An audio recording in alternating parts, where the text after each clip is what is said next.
Depuis l'effondrement de l'URSS en 1991, ce pays d'Asie centrale reste dirigé par un gouvernement autoritaire, qui redoute que la musique à message politique ne sème le désordre.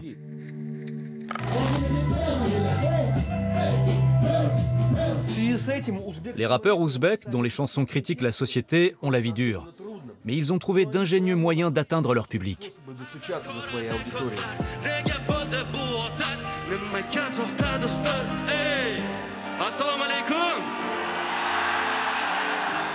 En Ouzbékistan, une simple tenue inappropriée peut vous causer des ennuis. La jeune chanteuse Lola Yuldasheva a dû se justifier auprès des autorités à cause d'une robe. Des hommes regardent mes vidéos et écrivent des commentaires horribles sur des choses que je n'ai même pas faites.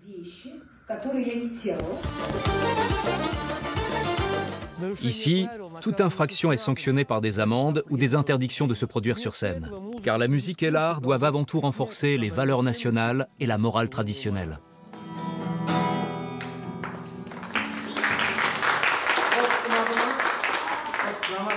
Si la première chanson que vous sortez parle de votre mère, c'est parfait.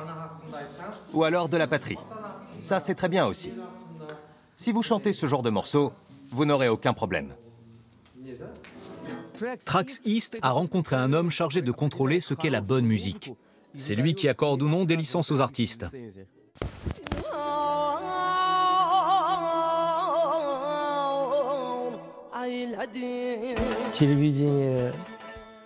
En Ouzbékistan, si vous voulez diffuser vos propres chansons, que ce soit à la télévision, mais aussi à la radio, vous avez besoin d'une licence.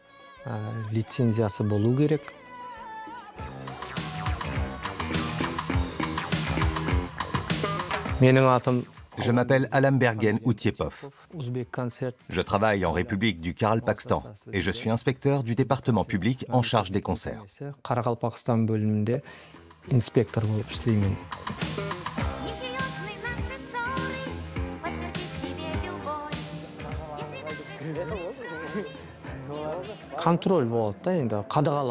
J'effectue des contrôles pour vérifier si les artistes peuvent obtenir une licence ou non. La première licence permet de chanter en concert en Ouzbékistan, mais aussi à l'étranger ou lors de cérémonies de mariage. La deuxième licence permet de se produire uniquement lors de mariage et en Ouzbékistan. Quant à la troisième licence, elle vous autorise à chanter lors de mariage, mais elle n'est pas valable pour les autres types de concerts.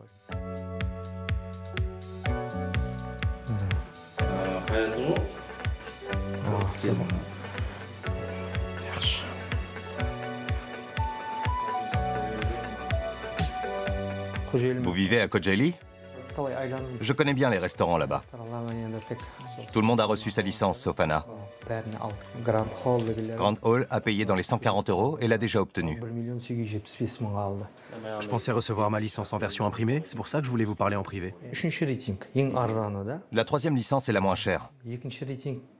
La deuxième permet de se produire en concert, mais il faut débourser un peu plus d'argent. D'accord. Ça fera un total de 330 €. Ah, c'est déjà décidé? Oui, marché conclu. Tu pourras chanter à des mariages. Bonne continuation et à bientôt.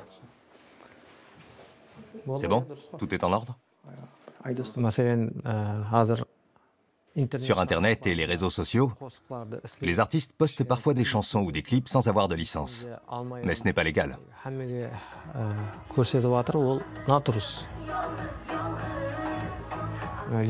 En tout cas, si vous chantez sur scène sans autorisation officielle, vous recevrez un avertissement.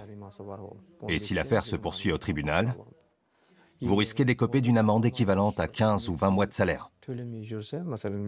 Les récidivistes seront jugés conformément à l'article 190 du Code pénal. C'est-à-dire que si vous chantez plusieurs fois sans licence lors de mariage, vous ne pourrez plus jamais vous produire sur scène, ni même tenir un micro en main.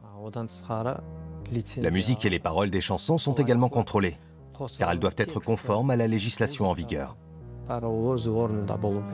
Mais quoi qu'il en soit, il est important, à mon sens, que les artistes puissent obtenir une licence.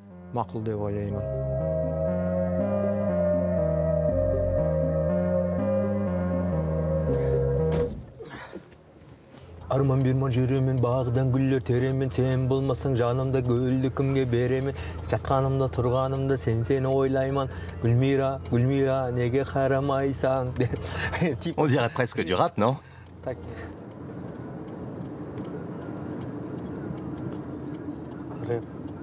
Je crois que les Ouzbeks ont le rap dans le sang.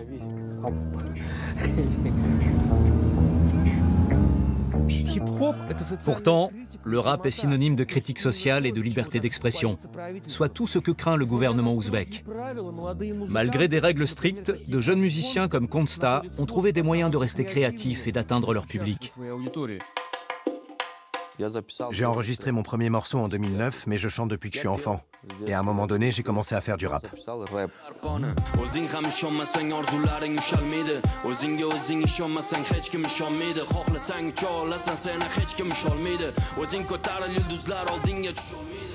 Que la paix soit sur vous.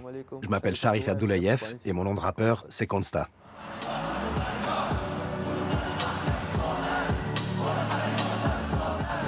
Entrez, entrez. Voici notre studio. Il y a 2 mois, j'ai enregistré ici une vingtaine de morceaux qui vont tous sortir au cours de l'année. Et ça, c'est mon dernier album, qui est commercialisé avec une lettre que j'ai écrite. En 2024, j'ai remporté 5 prix grâce à ce disque.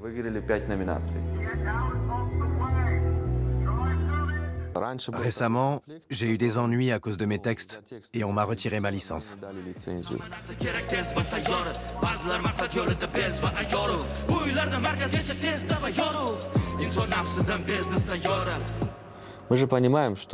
Nous sommes tous conscients que la liberté d'expression n'existe pas dans ce pays. Mais bien sûr, il y a aussi des sujets que je n'aborde pas dans mes chansons pour des raisons personnelles. La culture, c'est comme un oiseau. On ne peut pas l'enfermer. Les oiseaux ne sont pas faits pour être en cage, mais pour voler. Et en principe, tout contrôle de la culture est néfaste. Tout contrôle de la créativité est fondamentalement néfaste. Dans un monde normal, tout le monde devrait le comprendre.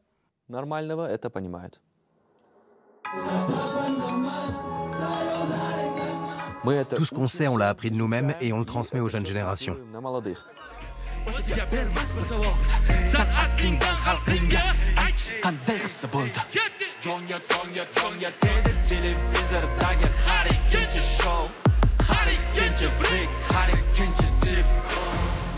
On est en train de tourner une interview pour la télé, tu viens? J'aimerais te présenter leur équipe. On ne produit pas beaucoup de musique par ici. Le pays manque d'espace pour les jeunes artistes et personne n'est capable de gérer leur carrière. Quelques musiciens parviennent à enregistrer des morceaux dans leur home studio, mais ils ne savent pas vers qui se tourner pour se produire.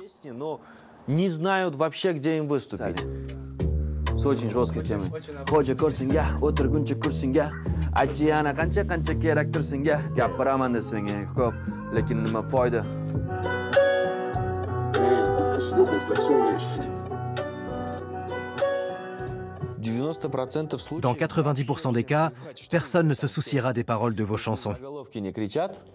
Il suffit que le contenu ne soit pas trop percutant et que le titre du morceau n'attire pas l'attention. Si vous ne faites pas de vagues, les autorités n'en auront rien à faire de vos textes.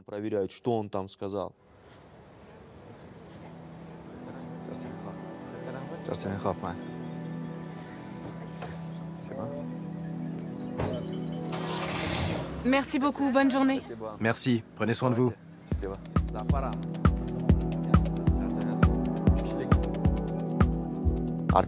Actuellement, aucun artiste ne peut lancer sa carrière en comptant uniquement sur ses propres ressources. Voilà pourquoi on entend très peu de nouveaux projets. J'aimerais que la musique ouzbek ne se cantonne plus seulement au rap et à la musique de mariage, parce qu'il existe énormément de genres musicaux différents et très intéressants.